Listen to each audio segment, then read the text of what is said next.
Welcome to the Football Exponential podcast. I'm Chika and I'm joined by Frank. Hi, Chika, and hi to our listeners and followers. Welcome back to another episode of the show. Okay, today we'll be covering the week 5 English Premier League season 2020-24-25. So let's start with Arsenal. Arsenal played out a 2-2 draw with Manchester City with Trossard going being sent off, and then practically the whole second half Arsenal played with 10 men. They were still able to get a draw with City. What can you say about that? Is it a positive? Is what can you say about the game and also Arsenal discipline? Does it deserve the red? What do you have to say about the game? Um, I think starting off, I think this is the game that a lot of people have had on their calendars as one of the big games this season, the Premier League between Arsenal and Man City as the two actors in the Premier League title race. Mm-hmm. And I felt the game was both teams were coming to the game with not in the best place, especially with injuries, with the likes of De Bruyne out, Odegaard out, and certain other players missing this game. But I thought the game started fantastically. There was a lot of intensity, there was like even from the very first 5 seconds, you see there was a lot of aggression between Kai Havertz and Rodri, where I felt that sets the tone for the fixture, where everyone seemed up for it. The intensity was there, and City started off the better team. They quickly started creating chances and ultimately got the first goal from Erling Haaland, which was a brilliant play from Brazilian Mares. Savinho putting Haaland through on goal, and Haaland finishes perfectly, which we've come to expect. And then the game goes on. Then I feel one of the pivotal moments in the game happens where Rodri goes down injured for what seems to be a knee injury so far, and that's where the game changes. Where then Pep brings on Kovacic on for Rodri, and that's where City lose a bit of control in the game. Where they start, That's in that they game. don't they're not as quick. They're not as quick to second balls. They're not as quick to making recovery tackles or just keeping the ball better. And it was a very unlike City performance for the next. I felt the next 20 minutes after Roger went off, and Arsenal then equalized, which I felt was a brilliant or was smart from Arsenal just executing the free kick because there's a funny part that happened where the foul is made, and Kyle Walker, being a Man City captain, leaves his position to come talk to the referee as a captain would do as part of his responsibilities. But he's very slow to react, and he's not close on to what is happening. And I feel Arsenal they notice this, and they exploit that little lapse in, I won't say judgment, but I feel that does that But little if someone is talking to the moment where Kyle captain, Walker gets. if someone is the captain is talking to the referee, someone can stand close to the ball and prevent them from playing it very quickly. Exactly, But exactly. the So captain walks and that's down, where. someone is standing at the ball. Yeah. Yeah. And Because even Chelsea so, did even that in a yesterday situation where, also. Chelsea did yeah, that. I agree. Yeah. So it's those, is this little intangibles that you see that is going to this Arsenal team that's making them the team they are right now, where they are thinking steps ahead. They have solutions for every problem. They have ideas for whatever they're throwing at, and we'll talk about that when we go deeper. But it was a well executed free kick. Then they release Martinelli on the left wing, who exploits the space Skywalker's left behind, cuts it back for the Italian defender making his first Premier League start, Riccardo Calafiori, and the finish was fantastic. That was a super finish. Then boom, boom, you're 1-1. That's game on. Then there's a little bit of the game is a bit scrappy for a while. Then Arsenal gets their corner kick, where Arsenal corner kicks these days are like penalties with Saliba, Gabriel, and Saka. That combination between the two centre backs and the deliveries from that part of the field, from that right hand side from Saka. And I felt City they got a warning sign earlier in the game where when Gabriel just headed over the bar from a corner, but they did not pay close attention to that warning. And on the second occasion, the delivery was perfect. The run, the aggression from Gabriel, and ultimately the finishing from Gabriel was good. But on City side, Kyle Walker again is the main actor in this City lapse of defensive judgment, where he looks like we all know what it is now with Gabriel and how Gabriel attacks the ball. It's a point where you need two man on him. You have to get either you go mark him, and you get a blocker as well to protect, because we know the areas he's trying to attack. He's going to attack. He's going to make a late run, and he's going to attack the ball dead on. So I felt City were very caught out flat by that. So Arsenal go 2-1 up. And at this point, I felt Arsenal were looking good for the victory or good for the results.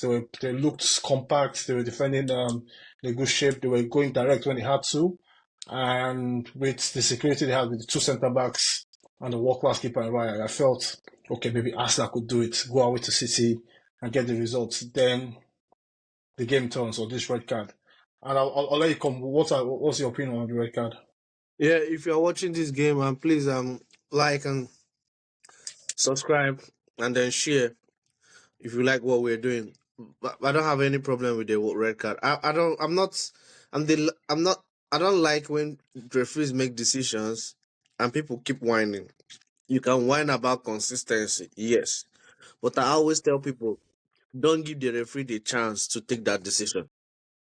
Because now it is at his discretion. Now the police only has to pull one person at a time for overspeeding.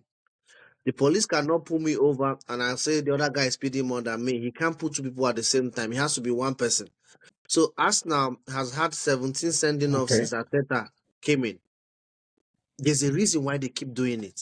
Mm-hmm. Why do you have to kick the ball? Don't give the Yeah. referee the chance. But I don't also, care what. Yeah, okay, okay, yeah, and I feel because this is a repeat I don't like the for our referee for listeners. This is a today's repeat game. from They the also with Martin Taylor, the guy that refereed. I don't like him as a referee. The young. no no but no but this is the best referee in terms of the games or the high profile games he gets. But he This gives is a the lot of best or one of the best cards. He gives a lot of cards this. also. So this is where this is one point to pick up because it's like I found out like Michael Oliver, this is the referee today, Michael Oliver, has he sent off seven, he's given us now 7 red cards. More than The any other most is thing. given to any team in Premier League. Mhm. More than any other team. Michael Oliver has given us now 7 red cards. And it's a situation where, and I feel because I'll take it back to last season, this same fixture at the Emirates Stadium where the game was goalless. Kovacic makes he makes two fouls, two yellow card offenses. He gets the first one yellow card, then he makes another one, which is a terrible tackle. I believe on Declan Rice, but he doesn't get sent off, and that's Arsenal fans that okay, if you're going by the letter of the that's the second yellow card, you send that player off, Arsenal get the advantage. But the whole feeling around us, the feeling around us, I don't want to send this player off because it's a big game. I understand what's at stake here. I hate red cards. There'll I've be a told lot you. of there's intensity. I stopped watching the game after the red Yeah, card. and It makes the game too for a neutral for fans, right? There has to be punishment, yes, but it kills it the game. kills I will it. tell you, like at the end, it's like you didn't pay for it. Continue what you are saying. Yeah, yeah, I'm listening. No, Continue. yeah. So it kills the game. But I felt the overall feeling then was explained. Okay, he tried to keep the game 11 v 11. You understand this kind of fixtures. This is what we expect in Premier League. Like a lot of physicality, intensity, and all that. All those you see. Like personally, I like it, and we all need this kind of games or this kind of actions in these Premier League games that gives you that feeling of what's at stake. But fast forward to this game now, where Trossard gets his first yellow card for talking back on the Man City player shirt. That's fair.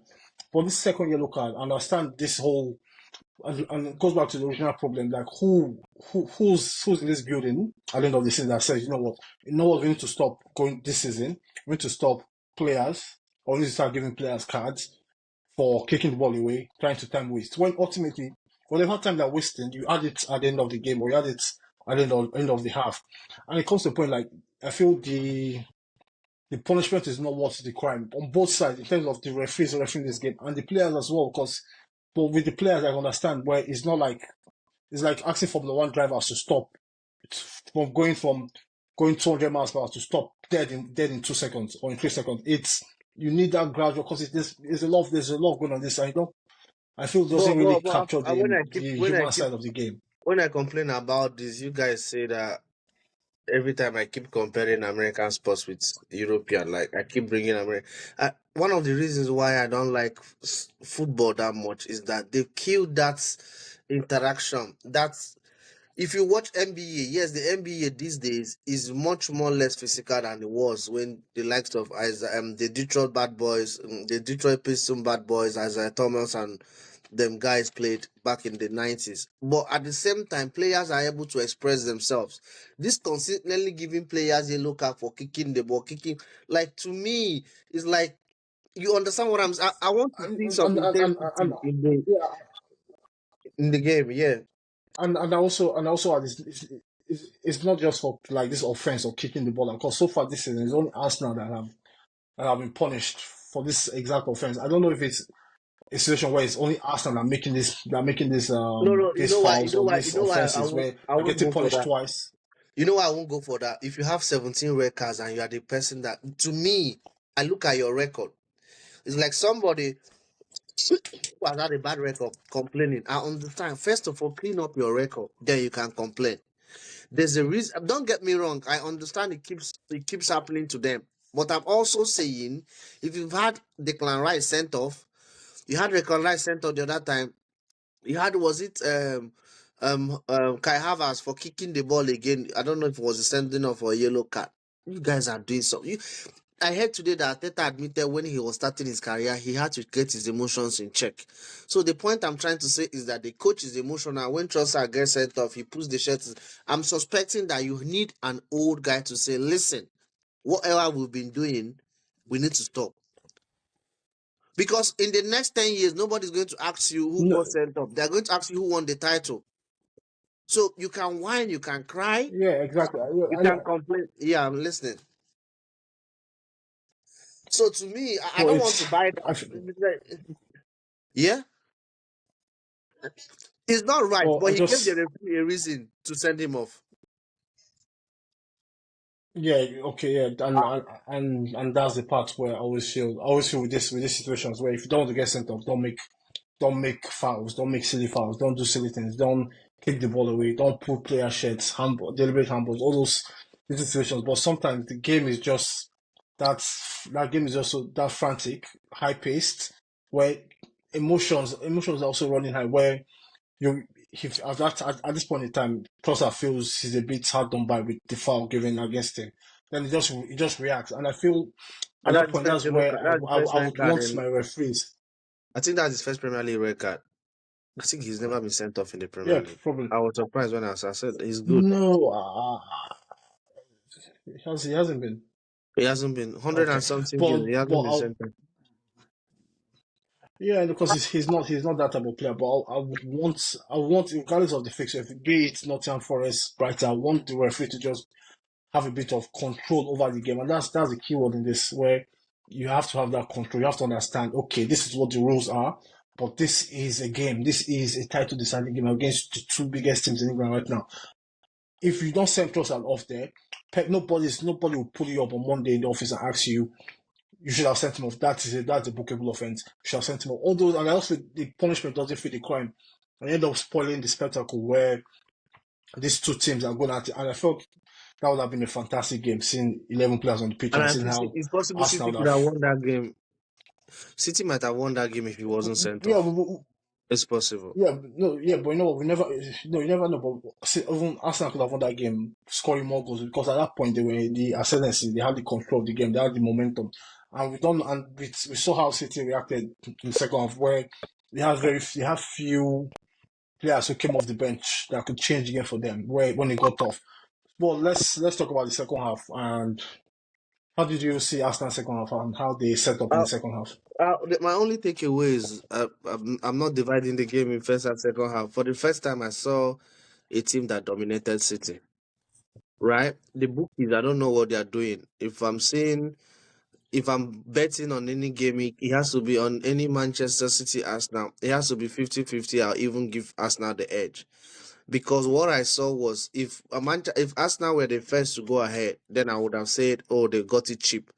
But they went behind and they came back to go ahead again. The way they played the game. And also, if you look at the clip, from watching that clip, I saw Haaland do something, would I say nasty or something I would have criticized someone about, but not really him. Because, right, if I'm an Arsenal fan, I'm watching that. I'm telling myself that tells you how big Arsenal is. That they scored an equalizer. He used the ball to hit on Gabriel's head. That tells me they've Yeah, got into sorry, his yeah, head. yeah, They've got yeah, into his head sorry. so much that he can. So that tells me where Arsenal has gone right now. That tells me that, to me right now, I can authoritatively say that Arsenal over the years can now say right now they are the same level with City, 11 against 11.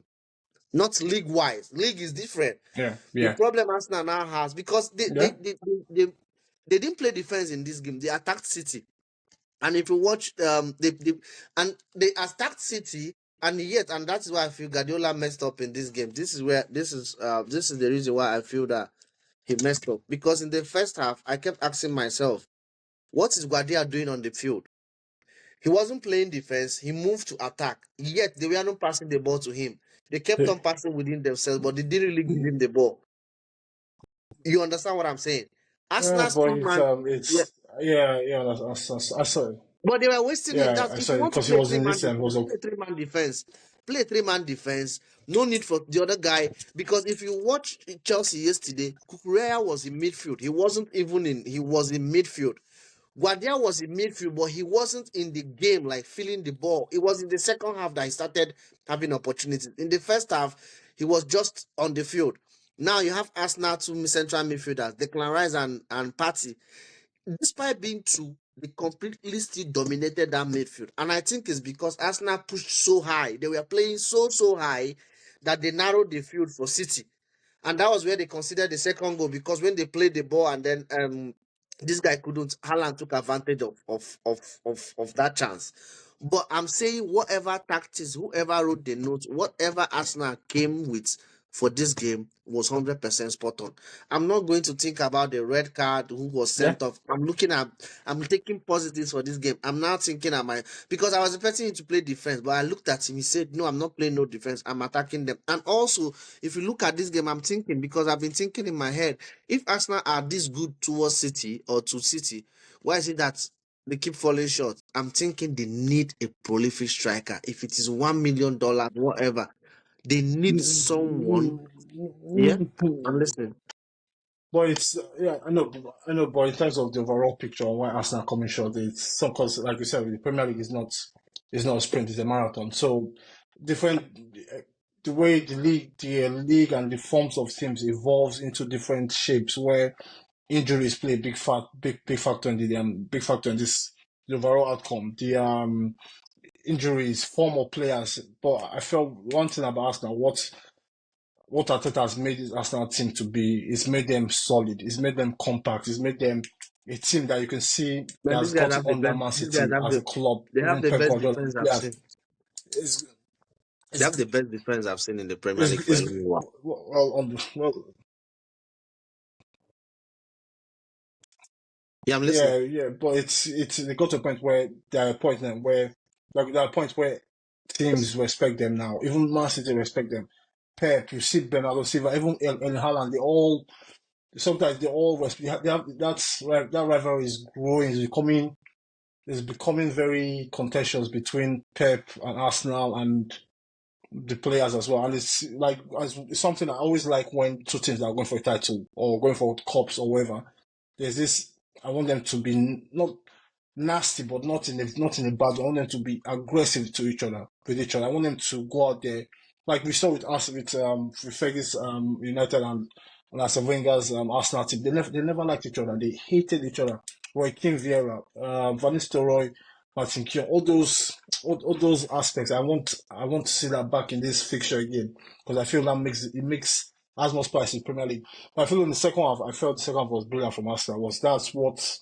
That's testament to the coach Arteta is right now, where he coached that second half perfectly. Where you see they were brilliant in terms of the overall defending, the coaching, but even in terms of their fitness levels, the endurance they had in that second half, because they played that second half without the ball You know. for 99.9% of that game.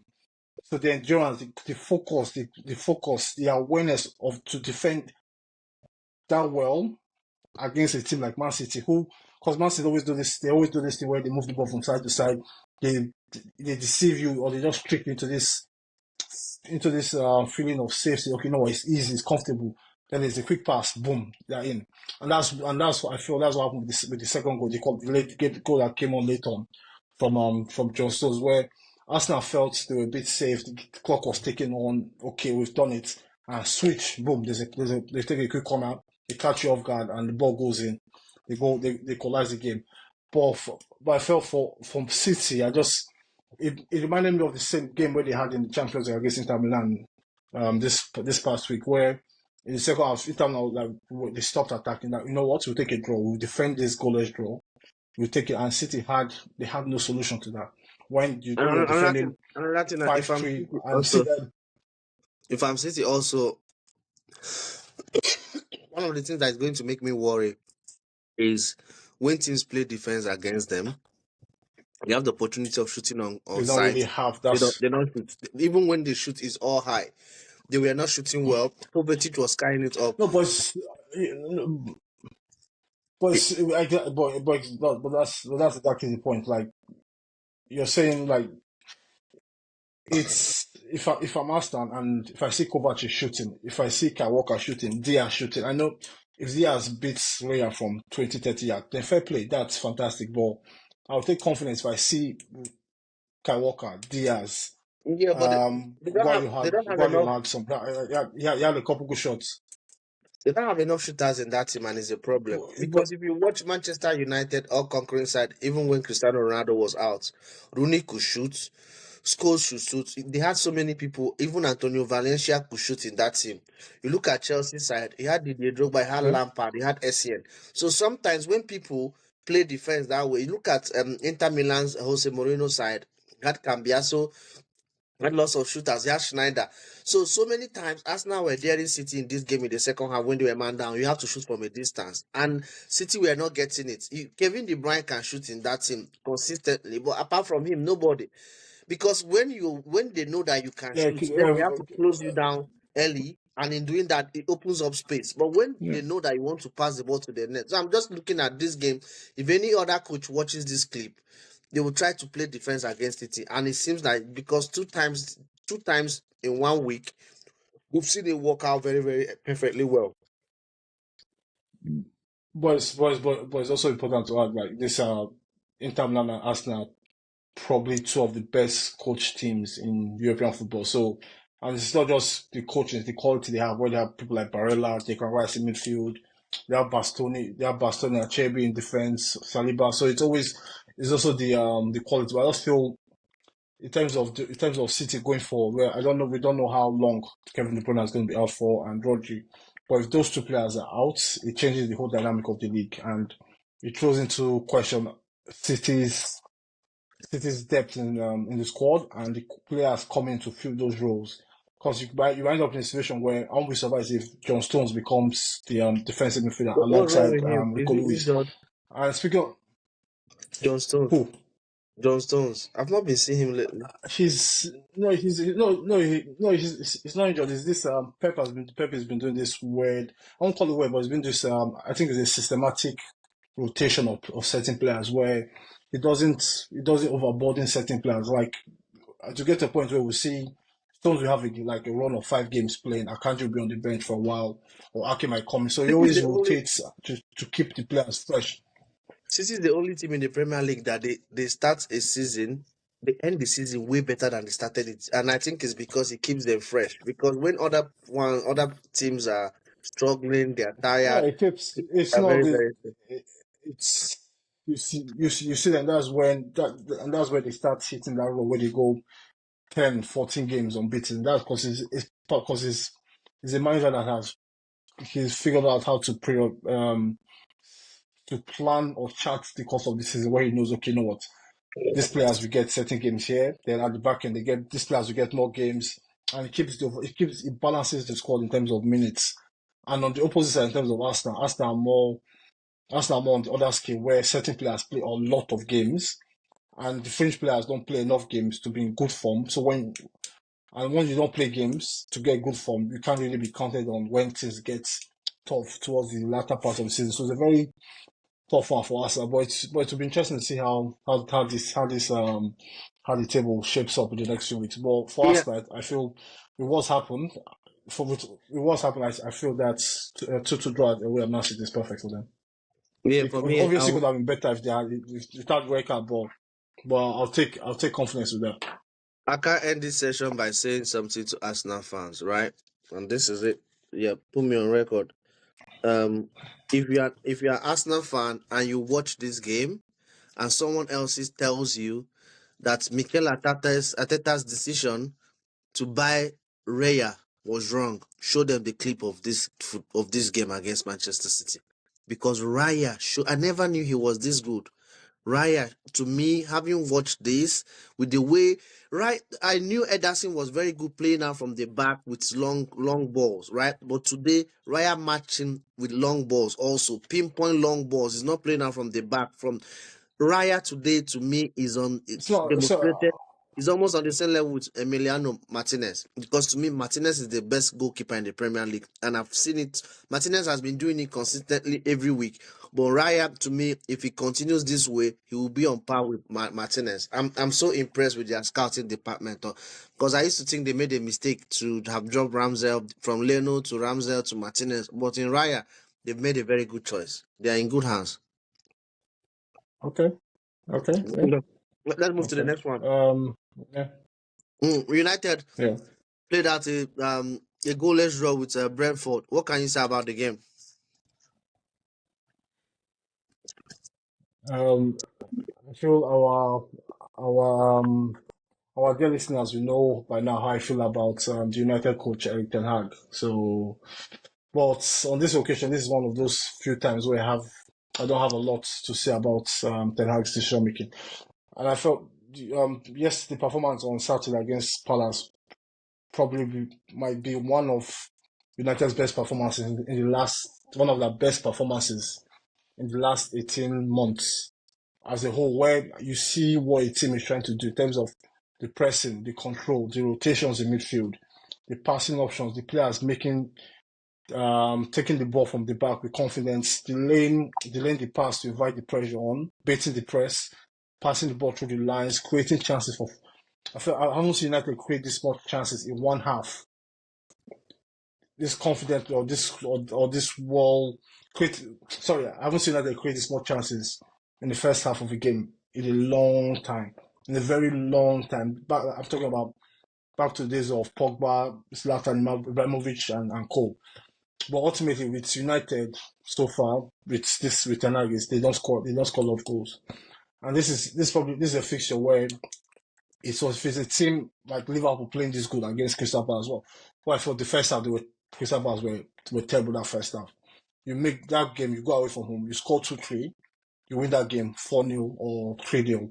But United just couldn't find the final finish. It be the late Garnacho, Bruno Fernandes, Zerchi, Rashford, they couldn't get the finish right. And in the Premier League, if you get this kind of performance or things going your way, you need to capitalize on it because we saw last week with Southampton where Southampton dominated the game, create chances, win a penalty, but they don't ultimately take it and they get punished. But on this occasion, United they got the results, but ultimately it's not enough. But with the performance, this is a performance you can put your cap on and say, you know, this is the standard going forward. This is what we can do if we all buy into this philosophy. We all buy into the ideas and the ideas and the system and players that are form get more confidence or players that are injured are coming back and new signings coming back.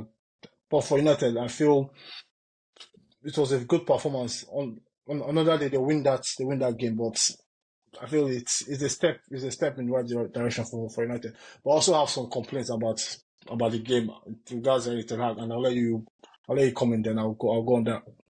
Okay, to me, I'll have to say that to me, United had a very perfect game. This is the first time I watched them, and they play very, very well. The passing, the way they Yeah, dominated, but the goals never came. You saw Garnacho hitting the bar, and at the same time, Fernandez hitting the bar. Now, if I can't come and criticize United for winning and playing badly, and when they play good and they don't win, I'll still criticize them. No, if I'm a United fan, even if it's a draw, I'm happy with it because what I saw, I was convinced with what I saw. And if Ten Hag was playing this way, even when he was losing, I would tell you, forget, let him remain the coach. He's doing a good job, right? And I think yeah, I'm not yeah. bringing up aspersions that do, but what I'm trying to say is that taking out Rashford, did he have an effect in the game? Because I watched Garnacho, he's much more comfortable playing on that left side of attack more than playing on the right side of attack. Is it because he didn't start? Now, United were dominant in the game until another thing I don't like is Emilia. What's his name? Martinez. Why did he have to get that yellow card? Like he nearly ruined that guy's career. Was it Kamada? Who was that? That's When he wanted to stomp. Why are you doing that that? should There have was no. He was.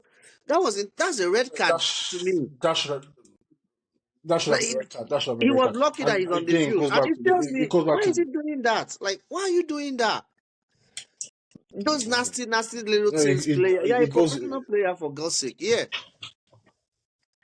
So, but to me, it the goes back to formation, the my way they initial played, points. the goalkeeper saved them because immediately Crystal Palace started dominating towards 70 something minutes, and it was all Crystal Palace all through with Nketiah having a shot. Their goalkeeper, who I'm happy with because he that guy was criticized heavily by the press, but not United fans. The Cameroonian Andre Onana, when he first came, they scrutinized him, living up to his standard. I'm happy for him. I'm happy the brother is making because to have an African player being an African person or an African goalkeeper playing for Manchester United is something that you have to tell your kids that happened. Because growing up, I heard that they had a Gabriela or something, a goalkeeper from Zimbabwe who played for Liverpool back in the days. I don't know what time was it. I'm like, are you serious? So this is something our kids will get to hear that a club like Manchester United had an African goalkeeper, and I'm proud of him. I'm proud that he's doing well right now. So the only problem I have is with Crystal Palace. I can't criticize United from. It's going to be difficult for me. Palace, I don't understand what he was doing. He put Kamada in No, I central can. midfield. Okay, yeah, I'll leave it to you. Yeah, I can. yeah. I can. So, as like I've praised what United tried to do and how they went about the game, but I still have like certain, just well, not criticism, but certain questions that or some things I don't see the logic yet in those decisions. So for one, like you mentioned, Garnacho, and so far this season, Rashford has started every game in the cup as well, up until this moment where he was on the bench against Crystal Palace. And one of the reasons in him starting those games or Ten Hag giving him those games was to build his confidence, let him get into the team, get into that rhythm, and start getting goals and assists. The first couple of games, he doesn't get it. But last week against Southampton, he scores a goal. His confidence is up. In the League Cup game against a League One team, Barnsley, I know it's a League One team. He scores a couple goals again, so he looks good. Then you then go into this game away from home. Rashford's on the bench.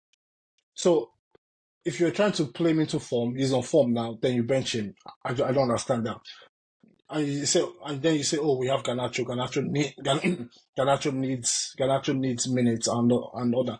No, that's true. I understand because Garnacho is also a player that can contribute to United's effort. I understand that. But the biggest problem I don't understand is the use of Eriksen so far. Because it's positive. Eriksen has been fantastic in the last two games, or even the last three games, including the cup game against Southampton and against Palace this weekend. But what I don't understand is you've had Eriksen at this club for 2 years. You've had most of these players at this club for 2 years. We've all seen United struggle in midfield and how they played football like a basketball game where there was no control. You attack, I attack kind of game. So I don't understand what's clicked in your head where you've gone out to the window. You bought a 50 million pound central midfielder, and this that will at some point need to play. but you've then ultimately gone back to a solution that you had in your team for over a year or two in terms of having Eriksen in midfield. You have that base of Maino and Dallo inverting from left back into midfield. The Eriksen is the spare man going to the in a way just goes to the side where the spare man receives the ball, then plays passes through those lines. And it's fantastic at that when he doesn't have to defend. Because Eriksen has never been a good defender when he was younger. Talk less of now when he's a bit older and he has had his personal issues. So why haven't you figured out this whole system in the last year or two? Why are you in this situation where you have Casemiro and Ugarte on the bench?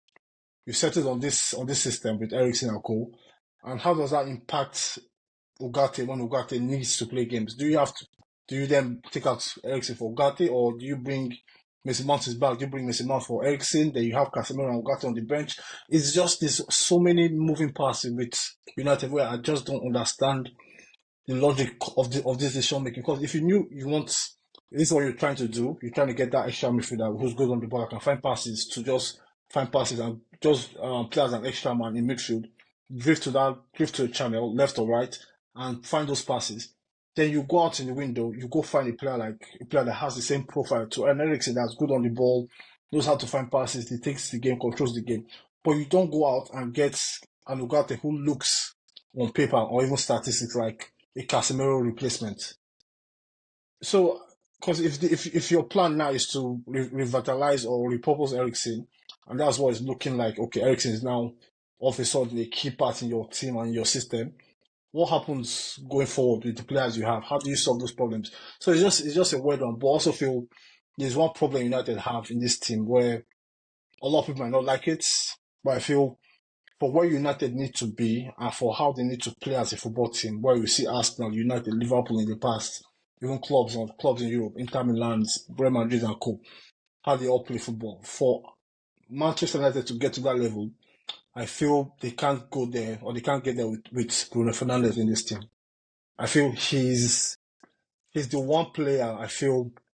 I'm not saying he's a bad player or he's a world class player, but I feel they can't go far with Bruno Fernandes playing as a key man in this team. Something Why? just has to give because you can't.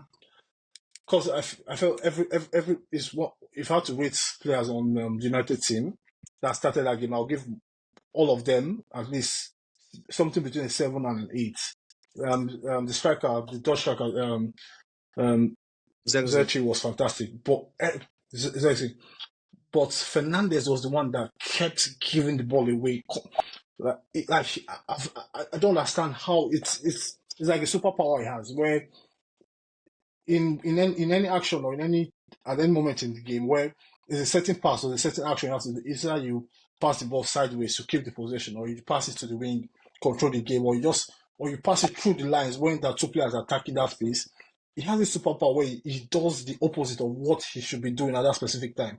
So if the game needs him, or if there's a chance for him to play a player in with a true pass, he does a long diagonal to the left wing. If the game needs him to pass the ball or control the ball, just kill the game. You're in control, especially away from home. He tries the Trivela pass in midfield. He kept, and the first half was okay, but in the second half he was terrible. And you then the subs back to Ten Hag. The subs as Ten Hag started making subs, Rashford, Ugarte, I can't remember the last. Rashford, Ugarte, and Rasmus Højlund. As he made those subs, United became a poorer team for it. So I then look at, did you need to make those subs? Because they played well, but this is where your impact as a coach over the course of 90 minutes, where if you set your team out right for perfectly, you don't get the result, but you still have to coach and find right solutions from the bench. And on this day, I felt he's not his tampering, but his changes from the bench left United in a poorer state than the way where players came on and they didn't quite understand what to do and how to contribute to that team. And ultimately, at the end of the day, it looks like they got lucky with the chances Crystal Palace got towards the end of the game. Towards the end, yeah, yeah, yeah, Eze, yeah, yeah. It would have Star been as well. so unfair if So it then looks they lost.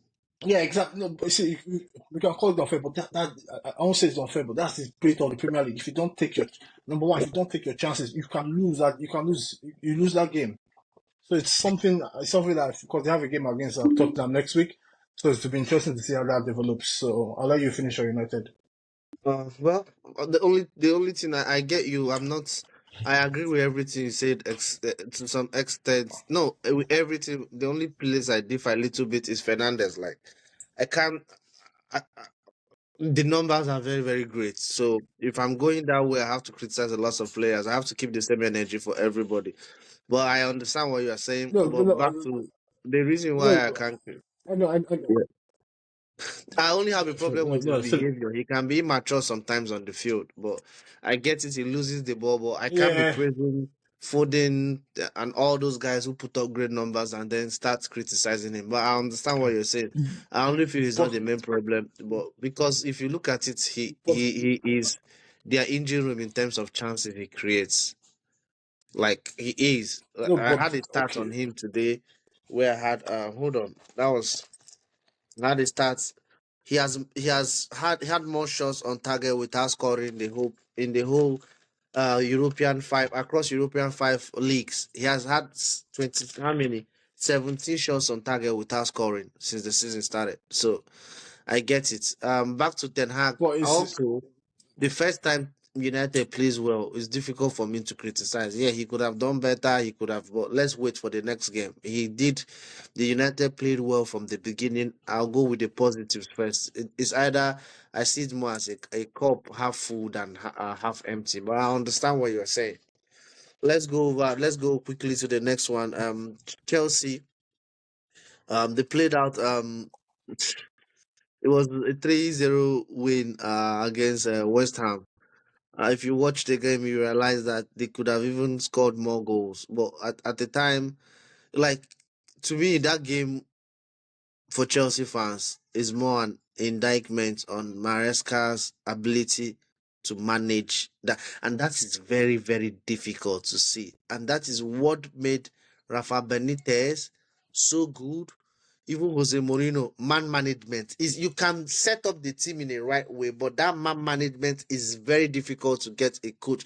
Eddie Howe is also good in man management. There are some coaches that are good. He knows when to substitute, when to put, when they are very, very, very, very, very good. And yesterday, Enzo Maresca did a very good job with the setup, and also Jackson. Like, what can I say? What can I not say about him? He was that is how many goals now? He scored. talk, Um, talk, eh, eh, talk. Jackson. I'm So listening. he's I'm now listening. scored eight Talk. goals since end of May. He's now scored 8 goals since end of May till now, and that is very, very good. If you check it, only Ellen Hazard has scored. Ellen Hazard has scored more goals than him, and not just his goals. When you look at his input, his contribution to the game, he drops deep, he receives the ball, he passes. Only Watkins has it, Isaac has it, Jackson has it. Who else has it? If Jackson is not on that team, Chelsea is going to miss him because they have a player who drops deep, who connects them. So having watched that game and him scoring, I'm saying if I'm Chelsea, I'm not thinking about buying another striker. I'm telling you that because if this is the beginning, and I checked last season, he scored 14 goals last season. Was it 14 or 13 league goals? I'm like, then it's just that he misses 14. chances, but also his movement is what makes Yeah. him able to open up those chances because he's a constant threat. He constantly opens up spaces. So to me, if I'm a Chelsea fan, I'm satisfied with him. I'm happy with what we have. Enzo, the only problem I have is I'm having a problem with Fofana in defense. If Gusto comes back, I would rather have Tosin. I don't know. His Tosin looks more reliable. No, it's okay. So we all know I've been a more balanced Chelsea observer in the last few years with this new ownership when everyone is losing their heads, asking for block. Hello?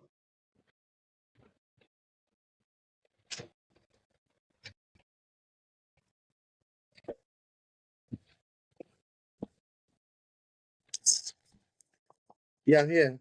Yeah, I'm Yeah. listening. So we all know I've been a very balanced Chelsea supporter who's been more relaxed, had a more long-term look of the whole situation in terms of the recruitment, players, and all that. But one thing I can agree with most people is I felt the coaching is not Chelsea's problem was not a player. It's not a problem of players and the team. Was the overall coaching of this team was. I'm not going to say I'm not going to use the word poor, but I felt it was so substandard last season. Where I wouldn't go as far as saying in terms of the Premier League last year, Pochettino was one of the worst coaches in terms of the overall coaching of a football team, pound for pound, the worst coach in the Premier League. Where I don't understand how a team can turn up day after day, match after match with the same issues. And it's not just one problem, goal scoring. It was a variety of issues across the team. So fast forward now, we have Maresca there. I like how he's coming. He looks very hands on. He's trying to stamp his authority over the team, over the squad. He wants to be the leader of the pitch in terms of the football club. His communication he communicates very well. He sends out the right messages, the right times, and he's very direct and clear. But back to the football, and because because I've asked like what I've needed from Chelsea so far was I need to see because so far I've seen performances for 30 minutes or 20 minutes here against Bournemouth. You have a spell of 30 minutes where you play well, you win the game. Sometimes see 45 minutes against City. But yesterday was our first full 90 minutes performance where we were in control from start to finish. We played the game at our pace. We controlled it, created chances, defended well, fought well in midfield contested second balls, tackles, this is as perfect as a game could be for Chelsea right now. Or in the Premier League, away to West Ham, where this is notoriously a place where Chelsea haven't really won a lot of times in this at London Stadium. But Chelsea started fantastically with Jackson, who I'm a big Nicolas Jackson guy, and the fact people don't see it or see what I see, I find it a bit worrying. But that's people's opinion. But Jackson, it shows like the run, the drive into the box, and ultimately the expert finish where he puts it through the goalkeeper's legs. So almost nonchalantly, where I'm like, yeah, this is it. This is after the click. Then you get the second goal, which was beautiful play in midfield. A lot of combination passes between Caicedo, Cucurella, Enzo Fernandez, and ultimately Caicedo releases Jackson, who then slots it perfectly through the goal, which is one of those finishes where maybe in the last 6 months or his first 6 months at the club, Jackson could have missed that. He wouldn't have been sure of what to do. Either going around the goalkeeper or trying to chip, but he made up his mind early and he finished expertly. And Chelsea 2 goals up, you just control the game. West Ham, obviously, they tried to get some things going. Kudus was fantastic for West Ham. He was the one player on West Ham team that looked like he was ready for a football match yesterday. But Chelsea just controlled the game. They get the third goal early in the second half. Another fantastic counter attack. Palmer and Jackson. These are like their brothers now. That they have this connection where they create for each other now. Where either it's go scoring for one or the assist for the other player. They have this almost telepathic understanding of where one player will be, or the type of run the other player should make to get the right pass. And Jackson services Palmer on this occasion, and his finish was fantastic. Then Chelsea they just see the game out where there's no.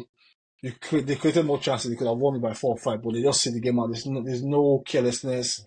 The game was very we spoke on last week about emotional defenders, where there was no emotion in the defending. There was no silly tackles, silly fouls. Just mature like performance from Chelsea. That I would love to see more consistently. But yesterday it was one of the best days for this new Chelsea ownership and this new Chelsea with the new players and all. But one player I would like to give out, I'll give the biggest, I felt was man of the match on the day, was Caicedo. Caicedo was and has been, and for a long time, he won't get the credit from a lot of people in the media. We all know why. Either the price tag or he turned down a certain club in Merseyside and he rubs some people the wrong way, so they won't give him the credit he deserves. But right now, what Caicedo is doing, there's nobody in European football that can do what Caicedo is doing right now for Chelsea. And it's not just the tackles. He's not yet in his A game, but having watched just 5 games into the season, If you tell me that Caicedo is not worth 100 million, that means you're not looking at the market trend. This is my point. If Zubimendi was worth up to 60 something million, right? I don't know how much Liverpool could have bought him. Well, how much was the release clause? What were John they talking about? Neves, No, was Zubimendi. 50. John Neves from John Neves was 50. John Neves went from Benfica to PSG for 60. But he still, yeah. This is Ugarte went for like 48. but Why I this would say is Caicedo is worth 100 is that this is my point. Yes, it's double of what you are paying for other players. That I'm not saying it's not expensive. I'm saying he is what Mercedes Benz is expensive, BMW is expensive. So is it worth it? I don't know, but there's a reason why it's that expensive. Why I'm saying that is I had to check. You sent me something, and he had won 64 individual duels, which is the highest in the Premier League at this point. That's one. What now convinced me further was he has successfully won the second most tackles in the Premier League this season. He has made the second most attempted tackles. He has won or been successful the second most. Number one is Gomez of but I'm not surprised with number one of what is it called? Wolves. But what makes him very, very good is that unlike Gomez, he is not just defending, he is not just making tackles, he's not just winning the duels, but he's also playing in offense. Look at the pass, the assist for Jackson. oh Yeah, you understand what I'm trying to say. yeah. So when you factor So that in, you factor in the age. it's Yeah, you wanted to tell me so something. his his pass completion is 90%. So he's in the Okay. 90% percentile. Passes attempted 83%. He's in the 83 percentile for those categories. But also in tackles, he's in 90%. His interceptions 90%. All those aspects of the game. But another part that's a bit surprising for me, or not surprising, but another part where I like, and this is where the role that he's going to as the the protection in this team, where the first line of defense, that is his blocks. He's on the 93 percentile for blocks made so far this season. So So that's where you go to see the overall structure of this Chelsea's team on the defensive side, where they are keeping, or they look they look convincing defensively so far this season.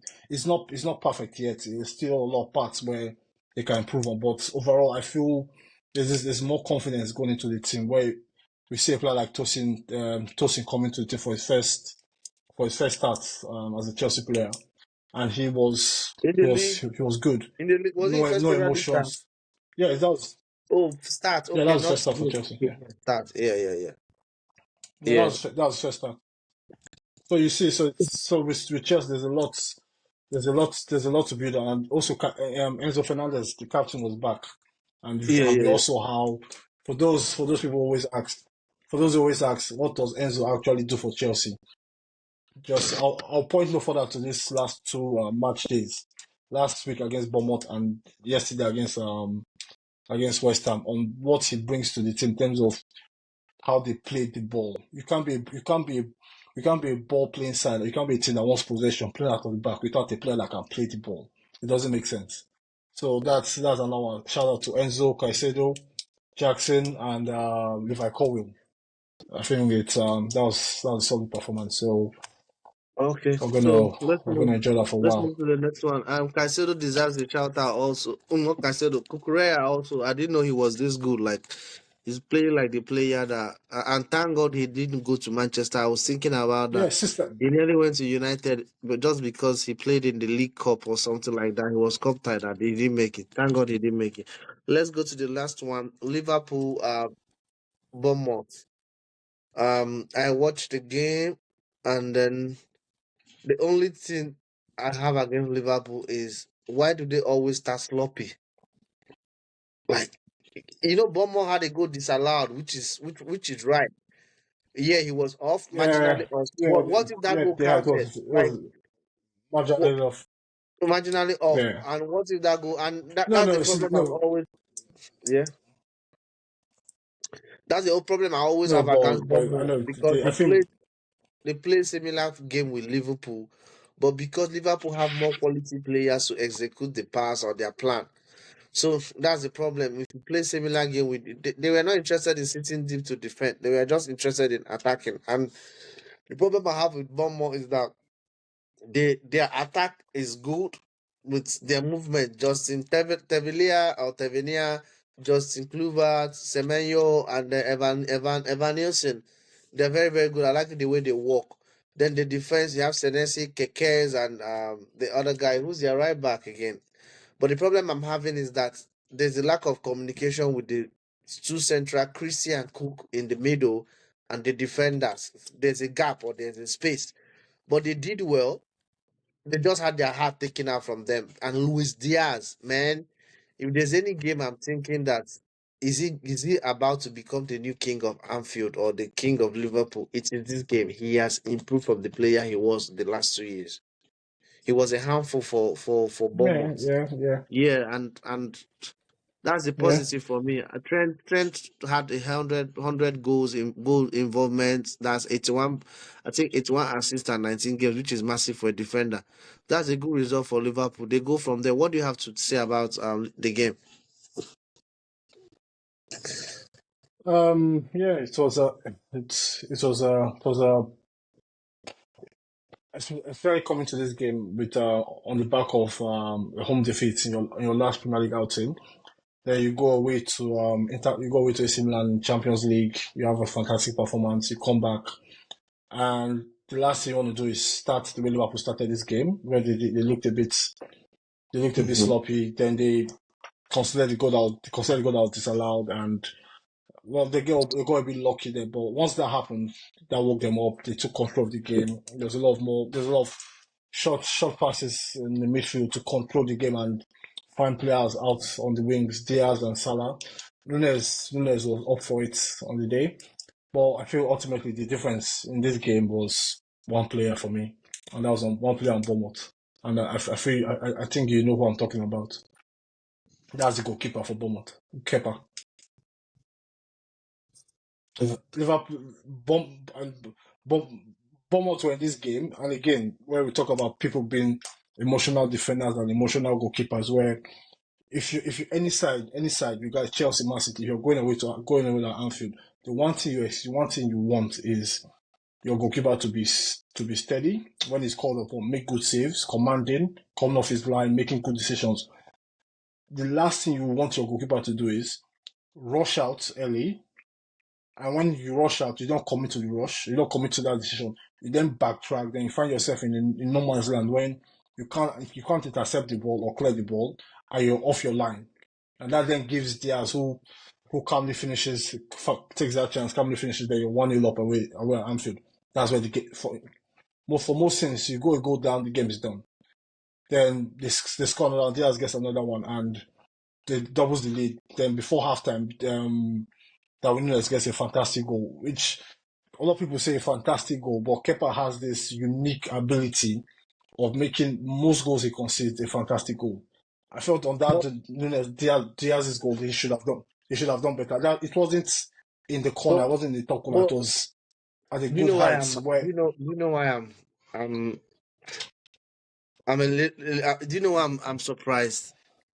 Why I'm surprised is that did you see the saves he made before the goal? Do you understand? yeah, Because this is see, it. yeah, I agree. This is Because it. I'm not saying you are he wrong. made I'm not saying you are wrong. But the only thing I like doing is that I like giving credit. You didn't give him credit for the saves. Don't get me wrong. He's a calamity. He makes lots of mistakes. Now, because of that, I had to check. Do you know Kepa has made the highest number of saves per 90 minutes in the Premier League this season? Check it. Flakin has that's a made the most problem. saves. No, Flakin no, has no, made, yeah? no. Yeah, Flakin yeah, has most the but that's a Flakin problem has made the because most saves.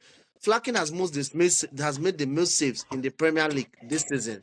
But Kepa has made the most saves in per 90 because he did start beginning of the season this season.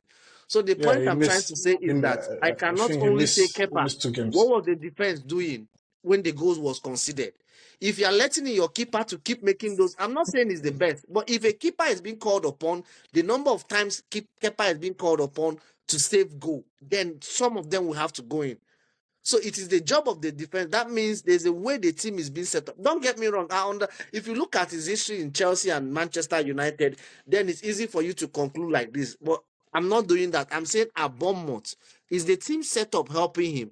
The first goal, I really blame him for the first goal because there was no need for him to come out. He was off his line. The second one, I really think is 50-50. But also what I'm trying to say is that I'm also looking at the defenders. You can help your keeper out in certain situations because you're letting him make a lot of saves.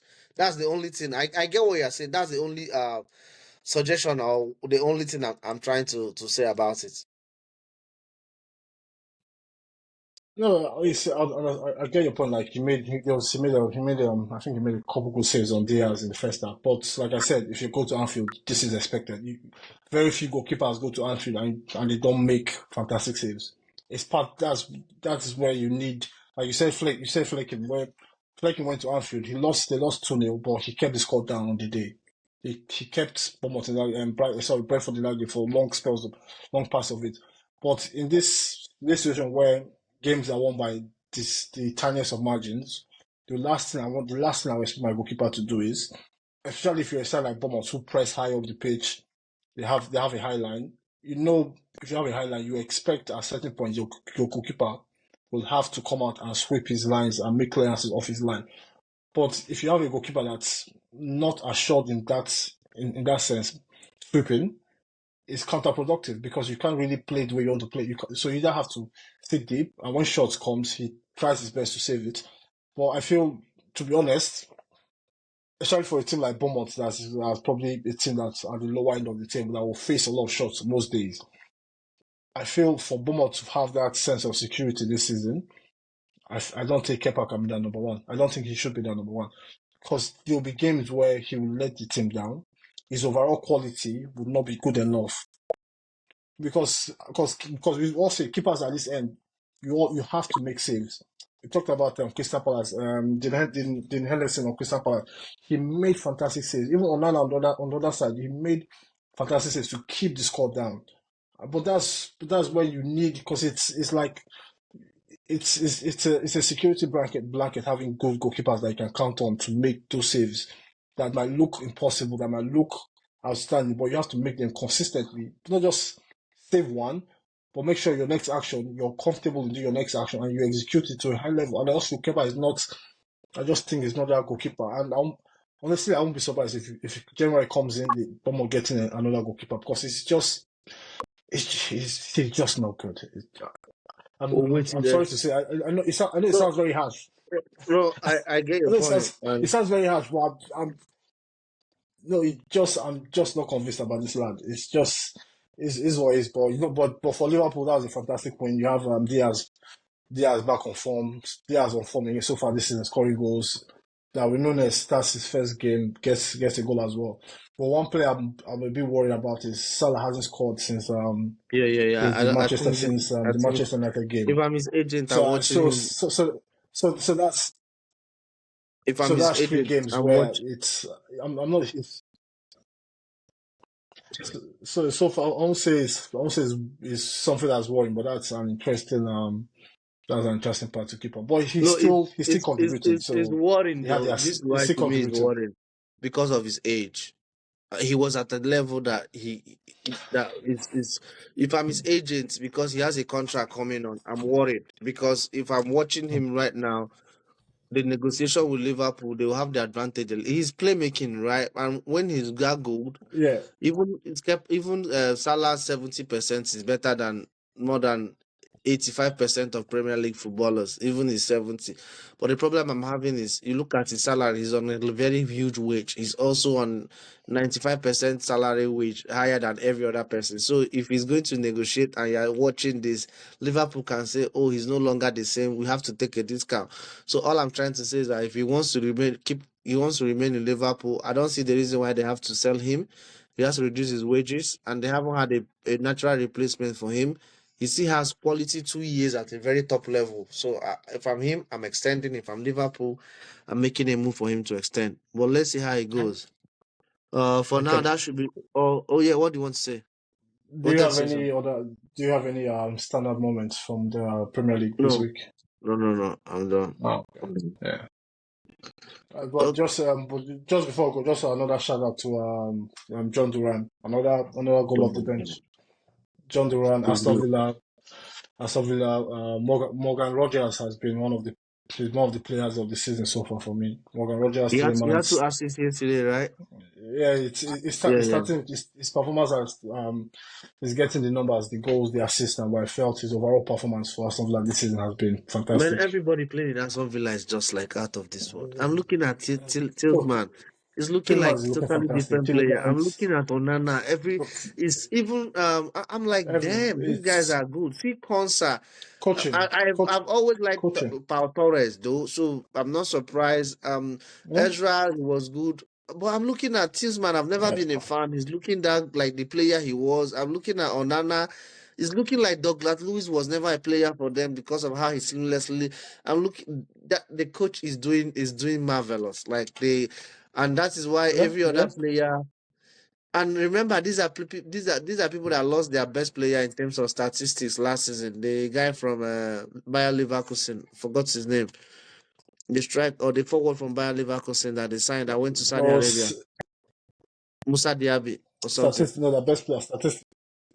No, it's Watkins. Watkins was their best player No, statistically. apart from Watkins was their best. Watkins I'm had. just saying. No. I'm saying from Oh January to yeah. No, yeah, he was but after Watkins. He had better start than Bailey but they kept benching him for but Bailey, but he has but left them. He has left them and they are still doing good. but So it's like just also but it's also, it's also testament to the players like John Duran and Morgan Rogers, where if you get an offer for Bailey for sorry Diaby, where look, you know what, we can take 16 million for Diaby. We have Duran who score goals. We have Morgan Rogers who's a creative playmaker, also a goal threat. He's playing as a number 10, a number 11, number 8. He has this multi-role responsibility for Aston Villa. But with them, I feel Aston Villa, they look so far in terms of their biggest challenge will be how they manage European commitments and the Premier League. But so far for them, they started the season fantastically, I'll say. yeah, they've been good. Okay, that should be all from me. Okay. Any word for our fans Okay. or subscribers? Uh, just thank you and kindly like, share, follow, and interact with our content. If there are any questions or any topics we miss or you'd like us to cover, please just leave it on the page and we'll get to them. Okay, thank you. Have a good one. Bye Okay. Okay. Thank you. Bye. Bye, guys. bye.